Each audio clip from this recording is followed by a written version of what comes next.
The information contained in this episode is for informational purposes only. No material is intended to be a substitute for professional medical advice, diagnosis, or treatment. We need a revolution. There's only one solution. I need somebody to show me the love. We need a revolution.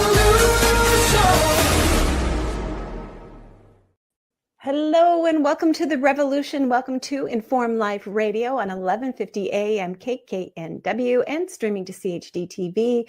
I'm your host, Bernadette Pajer. I am so glad you could be with us today. Got one of our favorite guests back again. In a little bit, we'll be bringing on Dr. Michael Gaeta. He is fantastic. Nature first, drugs last is his motto. But first, I want to let you know that this hour of free speech radio right in the heart of Washington State, as well as all across the world because of the magic of the internet, is brought to you by the folks at Informed Choice Washington. That's informedchoicewa.org. This is a nonprofit organization dedicated to educating and, rolling up their sleeves and getting down to the Capitol to fight for your rights regarding health freedom, informed consent, parental rights, religious rights, constitutional rights, all of those things. This organization works hard. And, when you pull together with people who really understand why those rights are so important, you'll have found your tribe. So if you're not yet a member, I encourage you to sign up at informedchoicewa.org. Sign up for free to get newsletters and hear from the great folks there. And as always, they're always happy to get a little something in the donation bucket to help keep this on the air and to keep the other great work they're doing on the air or happening as well. And if you want a way to feel a little less guilty about your purchases at Amazon, tell you what, you go to informedchoicewa.org. On the homepage, you're going to find a link that if you start there for your Amazon shopping, it's going to give a little donation based on your purchases to Informed Choice Washington. So it's kind of a way to make you feel a little bit better about what you're buying online, as well as give a little something to one of your favorite organizations, Informed Choice Washington. As always, the views expressed on this show are not necessarily those of KKNW or CHD TV, and we're not giving legal or medical advice. We're just giving you some great information so that you can take it, explore further, and be better equipped to make some of those most important decisions of your life. And some of those most important decisions, they're about your health. And it can be a little crazy out there. And right now we're sort of, as the show started, we are in a health revolution. And some people might be feeling a little bit lost about, like, what do I eat? What do I do? As things begin to transition. And so today's guest is really important, Dr. Michael Gaeta. We'll welcome him onto the show because he's been doing this for more than 30 years. Sorry to give away your age there, but you've been doing this a long time, and you're perfectly positioned to kind of help people understand that all the changes happening are very exciting, and some of the changes you can embrace are fun, and it's not really that scary. Indeed. Well, thank you, Bernadette. So good to be back with you, my friend, on the show. Yeah, so glad to have you on the show. So for listeners who haven't had the joy of hearing you before on many topics over the years, could you please give us a little bit of background about what you do? Yeah, I've been practicing Chinese and functional medicine for the last 36 years. My first career before that is back there, my piano. So my first career was in music, and I still play just about every day. And I've been teaching for the last 33 years to over 20,000 practitioners in the natural healthcare field. So these days I practice part-time, seeing patients by Zoom and here in the office in Boulder, Colorado. And then full-time, I'm running my school for holistic health and natural functional medicine trainings for practitioners. Oh, that is so wonderful. I'm jotting down. I've got these notes of what I want to make sure I don't forget to ask you, because I do want to ask about the school. But a question just popped in my head, Michael, is what changes have you seen since 36 years ago you started Yeah. practicing? Yeah. What health issues have changed in your patients? Oh boy, that's a great question, Bernadette. Yeah, there's some things that I would say in general, the things that I've seen in practice a lot more of is cognitive issues. Ooh. So everything brain. Mm-hmm. And these are diagnoses like Alzheimer's and dementia and Parkinson's. A lot of cognitive neurological things. Second thing I've seen a lot more of, mostly in the last, in the COVID murder weapon era, the last Yes. few years, has been cancer Yeah. and cardiovascular, like acute cardiovascular issues. Okay. So a lot of folks with blood clots, elevated D-dimer, very aggressive cancers are being called turbo cancers. Buried a friend last year who passed away, very healthy, grew her own garden, active, happy, and passed away within a few months after her third COVID shot. So just seeing a lot more cancer patients since the COVID shots started coming out, and a lot more cardiovascular issues, heart failure, folks coming in with crazy coronary calcium scores, 1,000, 2,000, 5,000, and just a lot of cardiovascular issues as well. And then I guess the last area would be autoimmune disease. It's just been a massive explosion. So, that's part of what I've been teaching a lot of folks want to learn more. That we have cardiocourse.com and cancercourse.com to learn more about those areas. But it's been unfortunate. The good news is people are coming in to folks like me on the natural health side, and our motto here at the clinic and school is nature first, drugs last. Folks are coming in earlier in their cycle. When I started practicing in 1990, I was the last resort. I'm at the end of my rope, kind of like Princess Leia, Obi-Wan, you're my only hope. You're my last hope. Kind of like that. And then their doctors would yell at them for seeing somebody like me. Oh, that's quackery and hogwash and ridiculous. That's not happening anymore. And so physicians are more supportive of folks seeing a natural practitioner like myself. And they're coming in earlier cycle as more of a first resort or a second resort instead of the last resort in their health issues. That's really good to hear that people are beginning to understand that if they treat it earlier and they go to the root cause. So let's spend a few minutes here talking about the things you listed: cognitive, cancer, acute, cardio, autoimmune, and discuss what you see as the core drivers of the rise in these issues. What are the environmental iatrogenic factors? Yeah, for sure. Oh, right. Well, thanks for pointing out the iatrogenic for listeners. That means disease caused by the treatment. And as we've talked, you and I have talked about this before. We have about 4% of the world's population consuming about 50% of the world's pharmaceuticals, and with the worst health outcomes of any developed nation. We rank at best 37th last time I checked.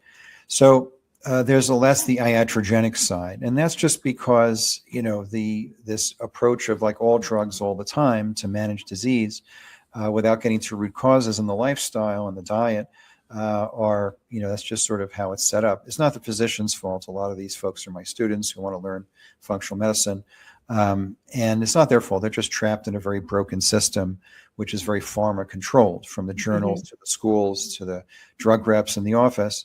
It's a very sophisticated, kind of indoctrination operation where physicians are just trained to go to drugs by default. So what I'm seeing is, when we look, we could just take, just as an example, autoimmune disease. Okay. This has really exploded in incidence in recent years. And a lot of it is the COVID shots. And the reason is that the spike protein that the cells are forced to produce is antigenically or epitopically, or, it looks similar to dozens of different cell types in the body. So when you make antibodies to spike, it's very easy for those antibodies to cross-react, which means go and attack body proteins. Is this, sorry to interrupt, but is that like what they call like mimicry? Molecular mimicry is exactly what it is, Okay. Bernadette. So molecular mimicry. So we used to think, and this is very interesting. It's a great question. We used to think that there was a single antibody for a single antigen. And now we understand that human antibodies, not synthetic immunoglobulins, but human antibodies, what we call polyspecific, meaning one antibody can easily target several cell types without changing itself too much. Okay. And that's a problem if you are stimulating antibody production to lots of different things. We call that the vaccine schedule. Yeah. Okay. And then it gets worse when you force body cells to produce foreign proteins. That guarantees that those cells that produce proteins that don't belong in the body will be targeted and attacked by the immune system. So COVID shots, any mRNA injection, it's impossible to make them safe. It's an unsolvable problem because they share a common feature of taking over the cellular machinery to produce proteins that don't belong in the human body. They're not one of the natural, normal, endogenous, we would say, body proteins. And so, yeah. And if I may, I'm sorry, retain your thought. From what the research I've been seeing, not only is the machinery of your cells being hijacked to create specific proteins like the spike protein, but there's this phenomenon, it's making a lot of what they're calling misfolded proteins. Yes. Proteins that the vaccine makers didn't intend to make. Yes. And right. There's thousands, if not millions of these things that your body's going, what the heck is this? Right. Right. Yeah. And that creates several problems. The initial result of that is going to be systemic or even at least local inflammation as the body immune system is trying to figure that out. Now we have proteins. If it's okay, we get a little technical here. Yes. I know you're like super up on everything and are comfortable going there. So we have a class of proteins called heat shock proteins, HSPs, and there's a bunch of them. And heat shock proteins are proteins that are designed to repair damaged or misfolded proteins. I call them the auto body shop of the cell. So the car gets in a crash, and it goes into the auto body shop, the heat shock, and they come in different shapes. Some of them are like paper towel rolls, where the misfolded or damaged protein goes in one end of the paper towel roll, which is the heat shock protein, and comes out the other side good as new. Some of them are shaped like a bowl, like a soup bowl, and the messed up protein goes in, gets fixed up, and then comes out. By the way, they're spending hundreds of millions of dollars right now, as we speak, developing cancer drugs to stimulate heat shock proteins, because heat shock proteins are part of our early defense against a precancerous condition. It's part of our overall cancer resistance. There's many mechanisms of cancer resistance. One of them are these heat shock proteins. So if you have a lot of these misfolded proteins or damaged proteins, because the spike protein is super toxic, like incredibly toxic and cell damaging, creating inflammation, creating these damaged proteins, and then the cells are producing messed up proteins. It's really terrible.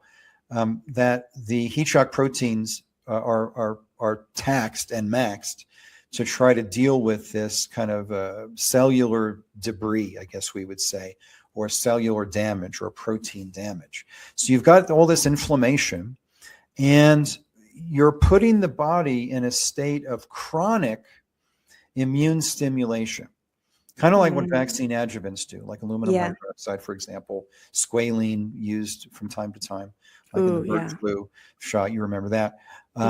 These are designed to keep the immune system in a state of chronic, high alert, high stimulation, high reactivity. And the immunological term for this is danger. Polly Matzinger pioneered this model of autoimmunity back in the 90s, and she was considered a heretic. Now it's like, oh yeah, she had it right all along. that autoimmunity happens in a context of immune dysregulation, chronic immune stimulation. So this and when the immune system is in a state of chronic stimulation, produced by spike protein, produced by COVID-19, produced by any vaccine with adjuvants like aluminum, what breaks down is what we call immunological tolerance. And that's a classic feature of autoimmunity is you have a loss of immunological tolerance, meaning tolerance in immunology means don't shoot, it's one of us, right? It's the avoid friendly fire signal. That's a body protein, leave it alone. That's a foreign protein, go get it, right? Okay. So that's tolerance. That breaks down when the immune system is forced, or for whatever reason, is in a state of chronic stimulation. The immune system, ideally, Bernadette, is strong and silent, kind of like, what was it, John Wayne, right? The strong, silent type, or Teddy Roosevelt, speak softly, carry a big stick. So the immune system should be quiet but strong. And then there's a threat, it immediately takes care of it and then goes back to being quiet. That's how the immune system should be. Okay. The vaccine schedule prevents that. So my question here, a couple questions in my scribbled notes. If you get into this state of immune tolerance, does that mean that you're intolerant? Well, sorry, breakdown of tolerance, breakdown of tolerance. Yeah. That's a better way. So what it means then is when you encounter something that it really should be attacking, it's so exhausted. It says, I don't even know what's friend or foe anymore. I give up. Yes. And so it's not going to be protecting you because it's just, it doesn't know what to do. Right. That's a great way to put it, Burns. And that's why we see folks who get flu shots are 4 times more likely to get another type of infection. Yes. Right? Because their innate immunity has been suppressed. Vaccines in general, through artificial stimulation of our adaptive immunity, tend to cause an immune dysregulation that suppresses our cellular or innate immunity. Okay. Making you more susceptible to everything. So that's part of the problem.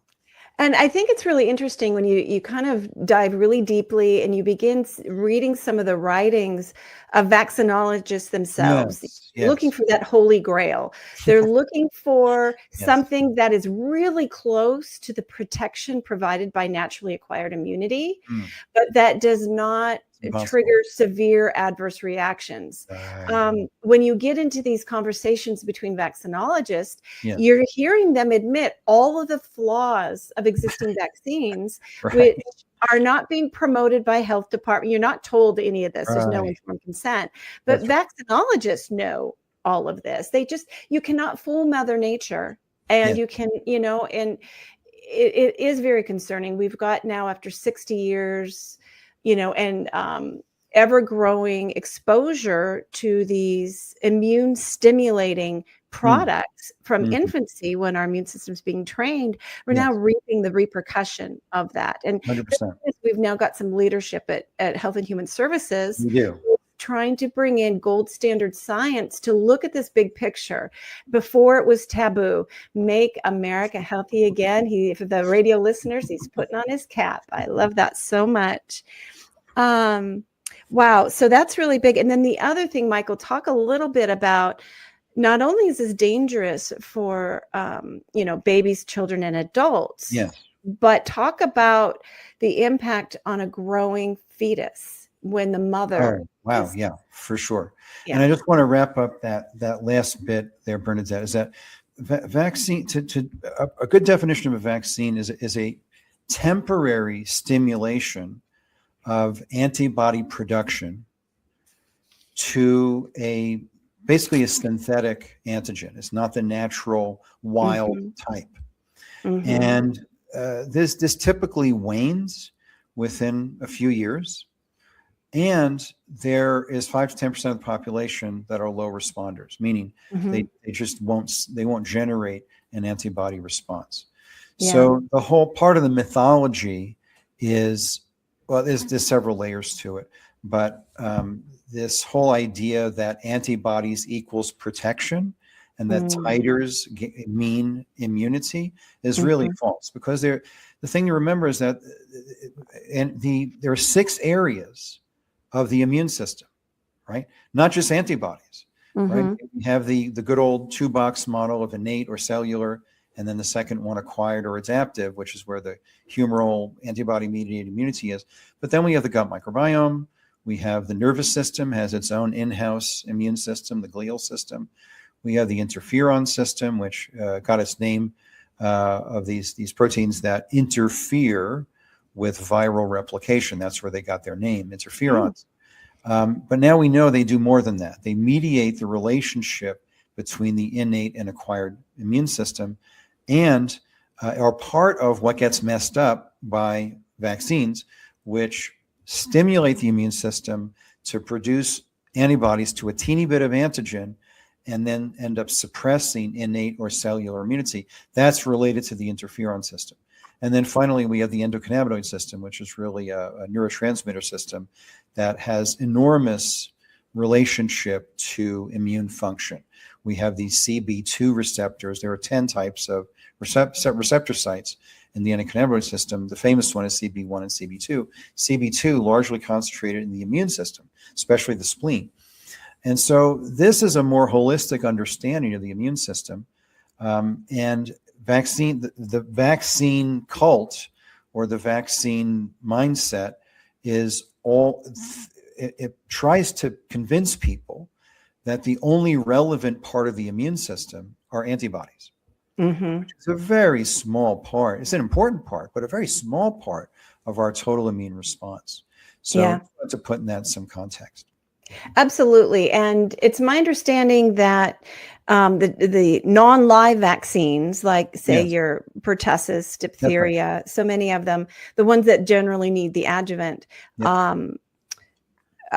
they stimulate antibody protection, but not the other areas that you described. It's Right. not creating lasting immunity. Yeah. Now, your live vaccines Yes. do a somewhat better job because it's a little bit closer to It what is. nature did, although nature does not give you measles through the skin, through the arm, through the Yes. muscle. Yes. So the immune reaction is is inappropriate in that respect. It's not a full immune reaction as is needed right. to get full. But there is a little bit of memory there. And I just, there's a particular study that gets twisted where they said that after you have natural measles, you lose your repertoire of antibodies that you had gained in your childhood from exposure to all these diseases. And took that notion and just said how awful it is to let people get natural measles. They need the vaccine.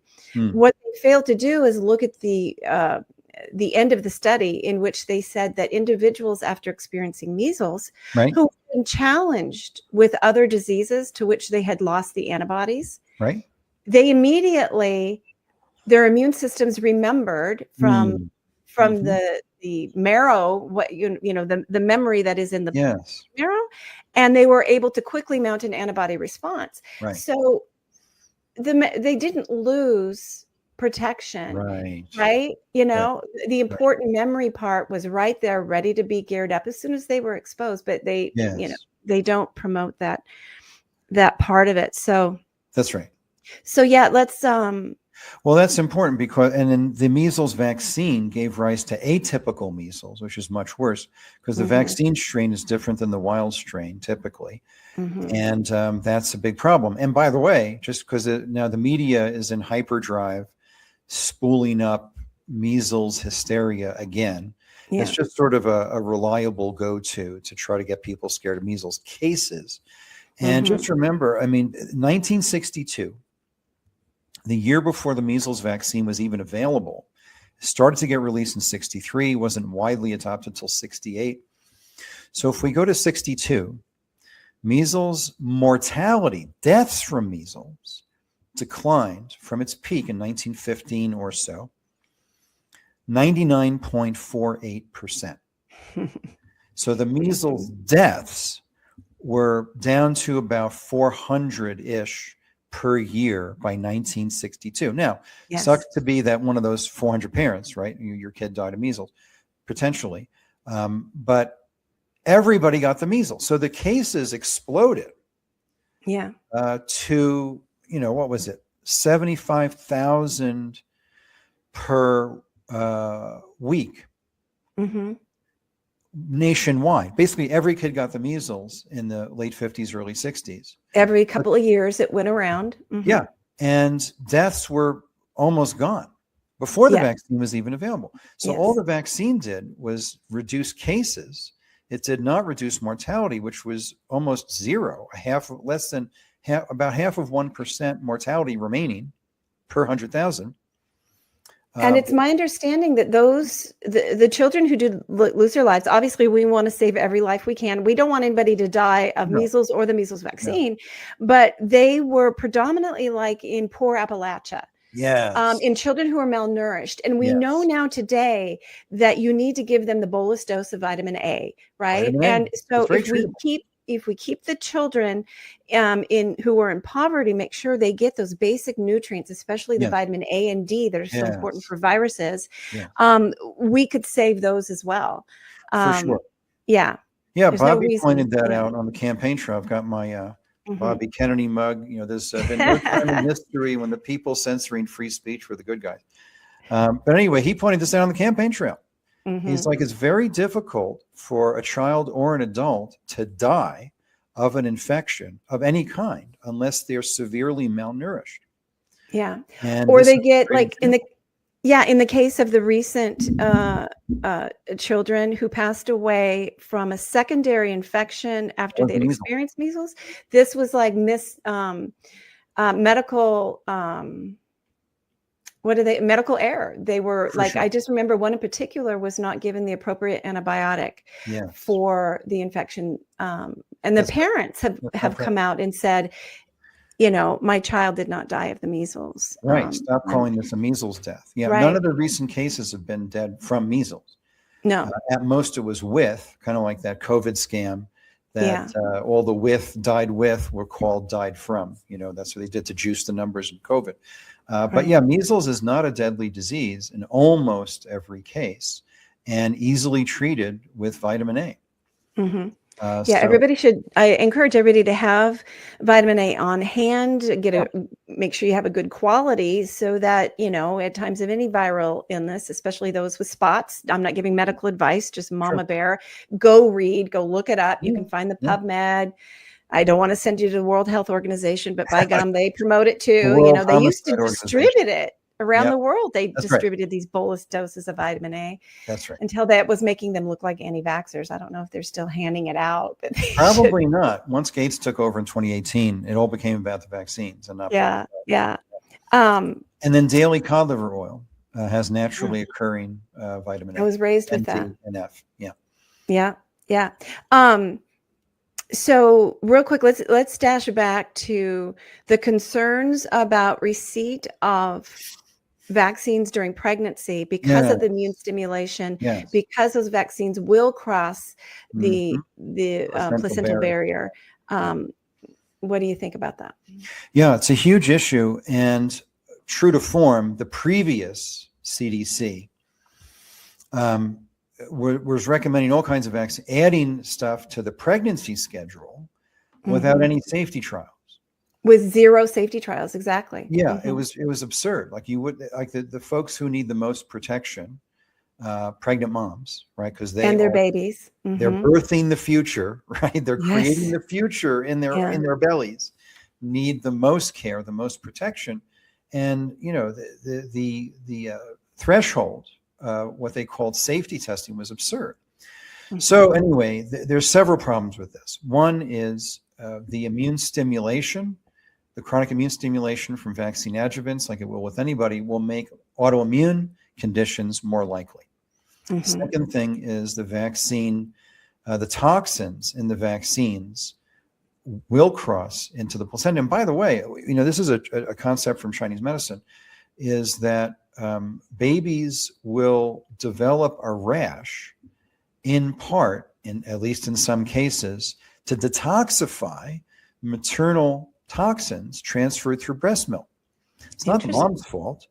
but we live in a toxic environment. Some of that's going to get into the breast milk, gets into the baby. The baby needs to kind of rash that out. So being I've been treating kids for 35 years, and kids need to get sick, so-called. When in their first couple of years. It's like going to the gym. You get a workout. It makes you stronger. It activates their immune system. That's why babies put stuff in their mouth all the time, crawling around, go outside, put dirt and mud in their mouth and all of this. It's a natural, healthy response to building their immune system through natural exposure. Absolutely. Yeah. So I encourage people to really think very carefully if they or a loved one is expecting. There are zero safety studies to say that many state public health agencies, including here in Tennessee, continue to tell pregnant women it's okay to get the COVID shot, flu shot, and now the new RSV shot and the Tdap shot at the same time in the absence of a single safety study. And even when the COVID shots and the flu shots both state that there's not enough data to weigh even that shot on its own, whether it's safe for the infant. So to say that all four are safe to give at the same time when there's not even studies on two of them individually, let alone all four together. I just think it's horrific. And I pray that the common sense continues and the good work of trying to get gold standard science at the CDC will eventually make its way. The states are very resistant. The state public health agencies are very captured, and everybody went through all those years of public health, and it's very infuriating to deal with. Let's talk about some of the other, let's see how we're doing on time. Some of the other environmental exposures. And then I want to move on to some great courses that you've got coming up, because there's a couple of topics that are really intriguing. Yeah, for sure. So what did you want to talk about first? What other environmental exposures do you see that have been increasing over the decades? Cognitive decline, cancer, and cardio issues besides vaccination? Well, great question, Bernadette. So we already talked about kind of the infectious side of things. But the other two big exposures is toxicity and electromagnetic fields, man-made electromagnetic fields. So we have radiation exposure and toxin exposure. Those are pretty significant. Now, environmental toxicity is a big bucket because it's ingested in our foods, it's in our water, it's inhaled, even skin contact with, kind of conventional body care products. So there's a lot of routes of exposure to both EMF, like there's good EMF, which is low frequency, low intensity. And then there's bad EMF, which is high frequency, high intensity. So people can learn more about this at michaelgaeta.com/PEMF, where they can learn more about this sort of thing. And so a couple of things. One is and we know these epidemics, so to speak, of these chronic diseases, autoimmune, cardiovascular, cancer, autism spectrum, cognitive, these they're not genetic. You may have a genetic predisposition, but genes don't cause epidemics. And so it has to be an environmental exposure. So what the things I'm seeing in practice are a lot of it is related to food. And the standard American diet, with its avalanche of chemicals, that's starting to change. Thank you, Bobby. And we're reducing that 10,000 chemicals in our food supply, 400 in Europe, and bringing that down, which is great. And it's challenging when you're not eating organic foods. And organic foods are not perfect in every case, but better. And because we're the world capital of Roundup. And glyphosate, right, which is an herbicide, but also an antibiotic, and can contribute to intestinal hyperpermeability or a leaky gut, which can contribute to autoimmune conditions as well. That's one factor. And then our water supply, is problematic. Now, certainly in terms of, Frank in, chemicals and high levels of lead and things like that. We've handled some of that in municipal water, but there's still a lot of bad stuff that people really should get a filter of some sort for the water they typically drink. When you're out and about, you're in a restaurant, okay, it's not always ideal, it's not always perfect situation, but at least at home, take real control of what you buy and let in the house, right? Because I know, with 2 kids, whatever gets in the house, somebody's going to eat, right? Yeah. So good nutrition. I mean, I've been a nutritionist for decades, and I just know that, the 90% of eating well is on the front end of what you buy. And so if we can attend to that and filter your water, I get here, we have a good local spring that I get the spring water from. And then, so it's not municipal water. And then I run it through a Berkey, which is just a type of filter. There's a lot of filters around. That's just what I use, and run the spring water through the Berkey. And that's what we drink mostly. Some of it's just the straight unfiltered spring water, but paying attention to that and paying attention to what you buy.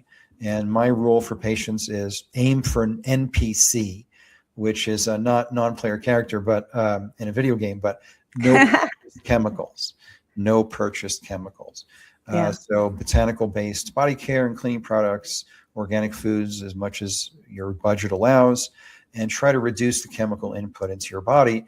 And the nature first, drugs last philosophy is try to make the pharmaceuticals you're taking, the average American takes 4, folks over 65, it's double that or triple that on average. Aim for 0. Yeah, aim for 0. Aim for 0, because that's I'm a on big 0. source. It's a big source of toxicity. It's a big thing. And nature first, drugs last, that philosophy that we have at the school and the clinic, it just means the drugs aren't bad, they're just overused. And there's a natural solution for anything a person might take a pharmaceutical for at least 95% of the time. Yeah. So that's just important to remember, and that, if we can get chemical toxicity or minimize it as best we can, it makes a huge difference. I've seen dramatic things happen, treating kids on the spectrum, treating adults with cognitive issues, Alzheimer's, number 6 cause of death. It's including my mom indirectly. It's a lot of this is preventable. Parkinson's is an obvious one. I had Ray Dorsey on the podcast not too long ago, just pointing out that Parkinson's is neurotoxicity, just like polio was in the 50s from DDT. It's neurotoxicity. And so if we can clear some of that toxicity out of the brain through the lymphatic system, for example, it makes a big difference. Absolutely. Let's go on and talk a little bit about where people can go to your website, to your educational, what's available there, because they hear all this and then they want to learn more. Like, how can I structure my life? There is. So your website is your name, Michael Gaeta, GAETA.com. So start there. So tell us what we can find on this website. Yeah, basically there's 2 spots to go. One is courses, and we have, I think, 63 courses already in the school on natural health. And these are for the health conscious person, ways to take care of yourself and your family better. If you're a health practitioner, you can improve your patient care with these practitioner trainings on using natural functional medicine. And that's one place to go. The other place is clinic. And under clinic, you'll see patients. And that's where folks can come in and either just have a simple Q&A call. Hey, I've got some questions. What do you think? Or what most people do is have an initial evaluation and treatment plan, which I do here in Boulder, but mostly 80% of my patients are around the world through video or even phone if needed. So on that patients button there under clinic, all the details are there. I'm trying to get it to pull up and it's not, for some reason. You go to clinic, rollover clinic. Well, but I have to do that behind the scene here, and for some reason, it's not opening. I don't know why, so I apologize. It's not pulling up. Your course listing is, but not the clinic for some reason. Then under watch at the top, it'll say watch, and then a little Yeah, right at the top there, it'll say watch. And then that's our podcast on Mondays. And thankfully, Oh, you've been on the show a few times, and hopefully yes. you'll come back soon. But we have a podcast on Mondays at 1 p.m. Eastern every Monday. We Okay. just had our 298th show. It started during Wow. COVID to do some immune support because we didn't know what this thing was. And then we kept going once we realized it was a scamdemic, pandemic. Yeah. We kept going, and you and I have had some colorful conversations about that. So on our watch, under watch, you'll see our video library and also the Okay. podcast with hundreds of past shows available there. And wanted to offer your listeners, I may have told you otherwise, I'm working on a book on Chinese wormwood, Artemisia annua, and I've completed the introduction in the first 2 chapters, and I'd love Oh to no, give- hold on. Sorry, back up. No problem. I heard Chinese and then I heard blah, blah, blah, blah, blah. Okay. What? I'm writing a What? book, and it's called Chinese wormwood. Wormwood. Oh, Chinese- okay. I've got Chinese some of that wormwood. in my refrigerator. Yeah, well, there's a lot of different wormwood. Okay. There's Abyssinthium, Artemisia abyssinthium, but this is Mhm. Artemisia annua, which is Chinese wormwood. And I'm writing a Okay. book about it. I've completed the introduction in the first 2 chapters, which I'd love to give your listeners. We can Cool. put in the link to that in the show notes, and you can read the first couple of chapters of my upcoming book. Thank you. Give us a teaser about like what wonderful things that this herb is good for. Well, 2 things won the Nobel Prize for Medicine in 2015, ivermectin and this herb. Oh, this herb also won a Nobel Prize? Half the Nobel Prize went to this herb. First herbal Nobel Prize ever, first Chinese Nobel Prize ever. And then the other half of the Nobel Prize was shared by 2 Merck scientists for developing ivermectin, which is originally isolated from a soil microbe on a Japanese golf course in the 1970s. So ivermectin and Chinese wormwood are 2 anti-parasitic agents Yes. that have been very, and I mean very effectively repurposed to support cancer patients. So, I knew ivermectin had, but I didn't know wormwood had the Chinese Chinese wormwood might be the best herb on the planet for folks working with cancer. It really should be used with Wow. supervision because there are some considerations that are Okay. kind of customized to a person. Okay. I encourage folks to set up a consult or something if they know somebody or have cancer or a history of cancer they want to prevent. But I was speaking at a natural health conference with Dr. Bill Marcus, and he said after we had he didn't know about the herb, and we had lunch together, and he closed his lecture by saying if for some reason you can't get ivermectin, get Chinese wormwood. I had convinced him enough of the Wow. efficacy of this herb for supporting cancer patients that he's like, wow, I didn't know that. And so he said, this is what you want to use if you can't get ivermectin. And that I think that's a wise recommendation, although I'm not a physician, I'm an herbalist, nutritionist, acupuncturist. But so I use it as a first line, thing. I'm not able to prescribe, a pharmaceutical.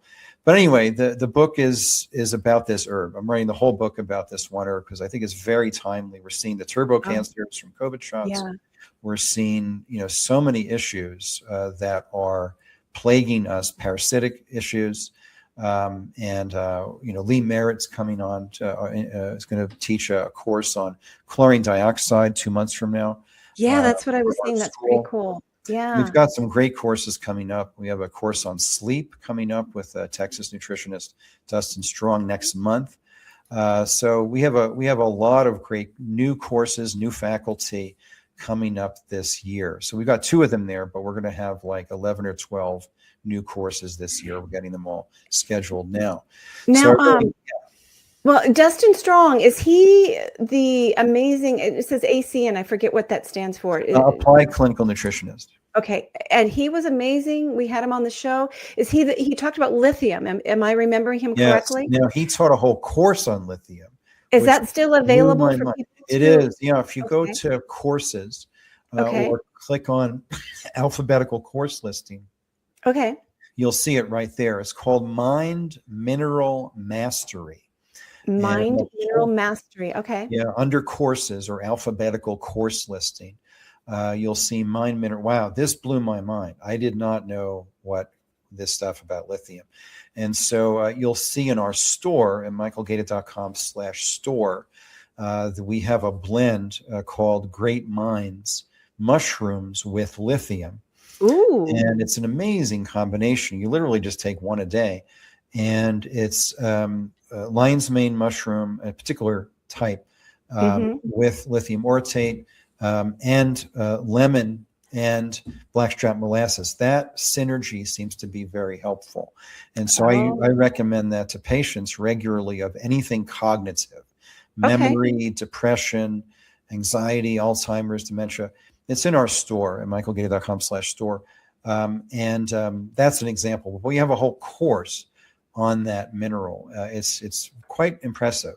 And I was really, yeah. oh, I'm sorry, but yeah, I was so, when we interviewed him, I was so blown away. And it's like there's so many people suffering from so many cognitive and neurological issues, depression, anxiety, and different things. That's right. And something as simple as this nutrient that your body needs that most people are depleted of, Yes, it can be the solution, and it improves your health in so many ways. So I do encourage people to look up Great Minds. It's in our store. Mind Mineral Mastery on your website. Fantastic. We'll try to put that in the link to the show notes too. This is fantastic. And then so with Lee Merritt, she's talking about chlorine dioxide. That is another formerly and still somewhat attacked by mainstream medicine, of course, but just quite amazing. And in fact, I've been using it myself lately. I bought this product. I interviewed the people on the radio, and I don't like endorse products, but I tried this one myself and I really like it. It's called Snoot Spray, it's a chlorine dioxide. And I was having trouble with not able to completely clear some, I don't even know for sure what it was. So, I did that just religiously several times a day for about a week. And at first it got worse and then it got way better. So it was really interesting. And so now I always just keep a bottle with me, and it's great. Just to keep up that health. And if you're exposed to people who are coughing and sneezing, it's one of those nasal sprays that I like to keep around, along with something with iodine which is much stronger antiviral. And then there's another one that I love, the grapefruit seed extract. What's that? Do you know what I'm talking about? For some reason, I can't think of the name of it, but GSE is found in many different products. Yeah, and GSE and xylitol, but I just can't remember the name of the particular product. Sure. That's really cool there. So I'm excited about that one in particular, because so many people that before COVID thought people who were critical of vaccines were crazy have now gone down the rabbit hole on all these other things that the medical industry has been maligning, and finding out, holy cow, some of these, and so many of them, Michael, it amazes me. Like chlorine dioxide is something your body makes. And so and you can stimulate more production by increasing your vitamin C, say. Am I remembering that correctly? Just like hydrogen peroxide? Yeah, again, So those are, yes, that is part of the mechanism. Yeah. And again, that's more with the synthetic ascorbic acid. The whole food vitamin C is going to be a little more of a balanced effect, I guess. Yeah. But just all those things that really are nature first, and maybe giving nature a little bit of a boost to do what it naturally knows to do. Far less. You have to do everything with caution, of course. Natural medicine is still medicine. And anytime you're doing anything in a large degree, you can overdo, right? That's right. You just can't go willy-nilly and just go crazy. But I'm so grateful that your website exists, michaelgated.com, and how you educate practitioners and individuals alike. That is, it's so wonderful. And you make everything very user-friendly. That's the idea. That's the idea. We have, since I was last on the show, our natural functional medicine certification program is now board certified. So folks come out with a board certification in natural functional medicine. So we're pretty proud of that. Wow. It's a great program. So any practitioners who really want to really master natural functional medicine in their practice. It's a great program. Cliniciansmastermind.com. Say that again one more time. Cliniciansmastermind.com. You can also My find goodness. it through the website under Through- courses. Wow, you've just got so much. You've really mastered the art of delivering information on your website. I'm Well, impressed. that's kind of our mission, Bernadette, is to co-create with all who are doing it a new culture of nature first, drugs last, and it's happening. I mean, it's things have really evolved since I started practicing back in 1990. There's just it's been really an awakening to the scams of the medical system, the pharma scams, but also, statins and vaccines, for example. And really people are turning towards natural health preventatively and as a first resort more often than they used to. One of the areas I'm very concerned about is, have you heard where Trump has got the Rural Health Initiative, and they're sending states over 5 years. Each state can get up to $1 billion with a B dollars to transform what they're calling rural health. And there's all these different areas. Some of the money is basic; you get it regardless. The other half, you become eligible if you submit a plan to them that they love. Yes. And there's MAHA. It's supposed to be in the Make America Healthy Again avenue, but my concern is that it's being delivered to the same pipeline that brought us the poor health we're in now. That's very addicted, as it were, to the allopathic approach. Right. And so I just would like to encourage everybody, if you have any ideas on how to get involved, I'm trying to pay attention and figure out, there might be a way here in Tennessee to sort of get your voice heard. But we need people like you being an active voice in-house. This huge amount of taxpayer money is going to be spent to make sure it actually transforms and we just don't end up with a mess. You're right. It's a great point, Bernadette. Yeah, it's a chunk of change, like almost as much as Somali daycare. And Bobby said on the campaign trail, he's like, the key to American health is to heal the soil. And so it's taken a year, which is okay. Things take time. And I do believe, just as an aside, Bernadette, like there's what Bobby wants to do, and then there's what Bobby is sort of allowed to do. And they don't always line up. Or they happen a little more slowly, I'm sure, than he would like.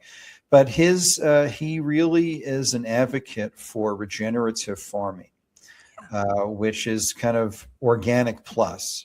And you end up not with depleted, but stronger soil year by year.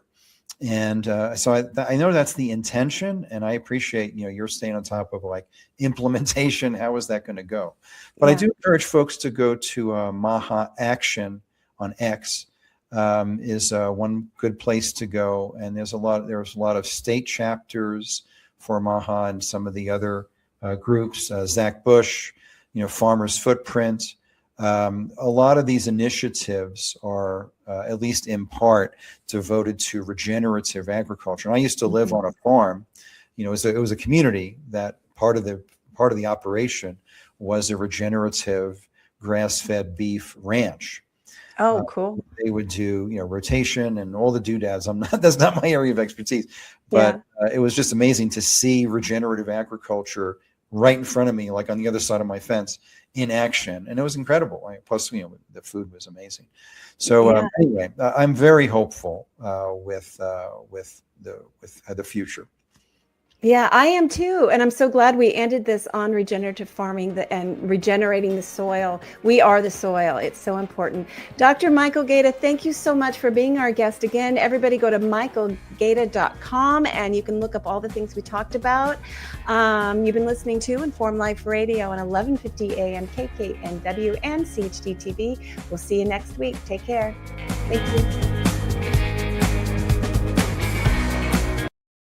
Informed Choice Washington is a nonprofit organization that advocates for healthy immunity, medical freedom, and fully informed medical consent. The right to make medical choices without coercion is fundamental to our civil liberties and a basic principle in all human rights declarations. To learn more, tune in each Friday from 4 to 5 p.m. to An Informed Life Radio and visit the website informedchoicewa.org. It's time to take a stand for medical freedom. Go to informedchoicewa.org today. Did you know that solutions containing iodine can inactivate viruses in the nose and throat in 15 seconds? And hydrogen peroxide can do it in under 30 seconds. Decades of studies, including many conducted during COVID, have shown that properly prepared and used nasal spray and gargling solutions can reduce your risk of infection, reduce viral load, reduce symptoms, and reduce transmission of viruses. To learn more, go to healthyimmunitynow.org and check out the EFU Challenge. Why spread fear and infection when nature provides solutions? Go to healthyimmunitynow.org today. The information contained in this episode is for informational purposes only. No material is intended to be a substitute for professional medical advice, diagnosis, or treatment.